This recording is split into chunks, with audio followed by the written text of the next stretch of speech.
Good morning, America. My name is John, and I am the traditional liberal. Now, with the ongoing government shutdown and people at risk of losing SNAP benefits, there's been a lot of talk about the program in general.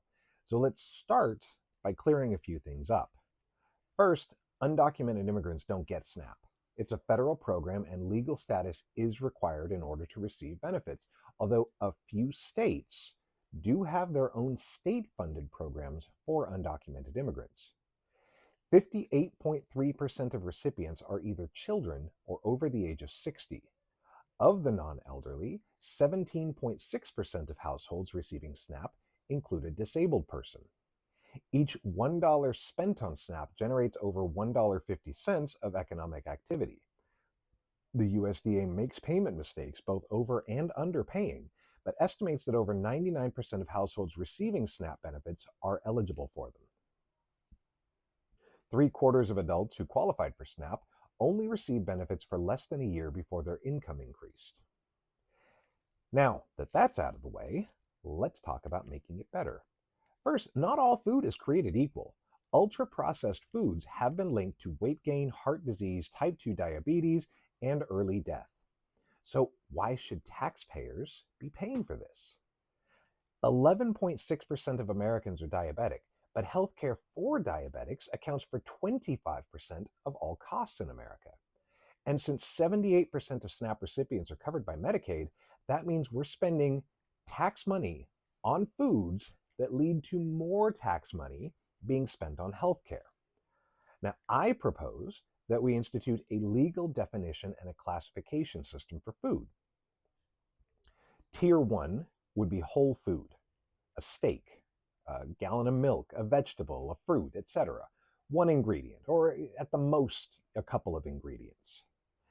Tier 2 would be minimally processed foods such as some lunch meats, flour, cheese, yogurt, etc.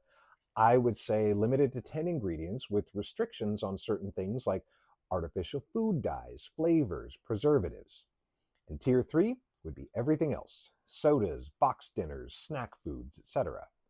And this classification system could be used for many things, but to focus on SNAP specifically, I would recommend we incentivize healthier choices by making SNAP dollars worth more for Tier 1, face value for Tier 2, and either less than face value or not eligible at all for Tier 3, similar to how it's done at farmers markets, where it's worth more at a farmer's market than it is at a grocery store.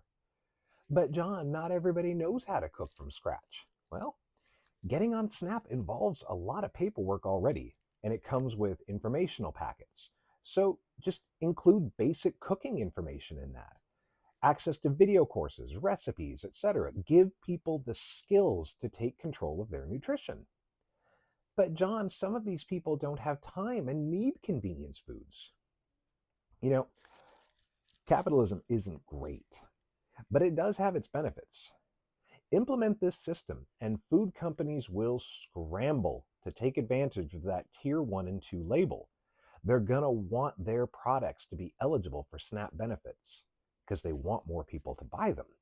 I say within a year or two of implementing this, you'll see frozen and microwavable foods that meet the guidelines for Tier 1 and 2.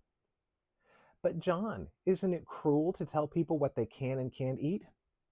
Yeah, that would be cruel. But this system doesn't say they can't buy Tier 3 foods, only that they can't do it on the taxpayer dime. If they want a Twinkie, they can buy it, just not with SNAP. They can use their own money, but not mine. I don't want to pay to make someone sick so that I can pay to take care of their illness. And I think that's both fair and compassionate. And that's all I have for you today. Please like and subscribe if you'd like to hear more. Comment below your thoughts on this. Thank you, and good night, America. Now, 3/4 of adults. Oh, dang it, hold on.